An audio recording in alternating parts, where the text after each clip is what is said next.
আরে মামা, তোরা সব এই জায়গায়? আরে বাবারে, আমি তো করে খুঁজতে খুঁজতে পাগল হয়ে গেছি গা বেটা। তোকে তো একটা খুশি সংবাদ দিমু বেটা, দাঁড়ানো বয়ে লই। ওই বেটা, কি এর খুশি সংবাদ? আরে বেটা, তোকে ওই সকাল ধরে খুঁজতেছে একটা কথা ঘুমো দেখা। আমি তো আমার মার একটা স্বপ্ন পূরণ করছি জানস। কি স্বপ্ন রে? কি স্বপ্ন পূরণ করছস তোর মার? আমার মাই হে ছোটকাল ধরে একটা কথা কইছে, জীবনে এমন কাম করবি তুই মানুষের পিছে না, মানুষ যেন তোর পিছে দৌড়ায়। আমি তো ওই কাম কইরা লাইছি মামা। কি এমন কাজ করে ফেলাইলি তোর পিছনে মানুষ দৌড়ায়? বুঝলাম না ব্যাপারটা। তুই জীবনে কি কাম করলি? তোর তো দেখা মনে হয় না তুই জীবনে কোনো ভালো কাম করছস।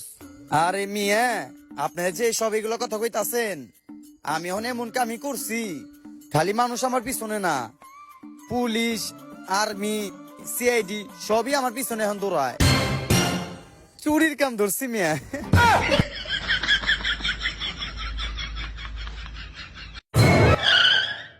আরে ভাই, আপনি না বড় হইছেন, এই বাড়িতে পুলিশ আইছে। আরে ভাই, পুলিশ খেলে আপনারা না, আপনাকে 4 জন উঠে লয়ে যাবো গা।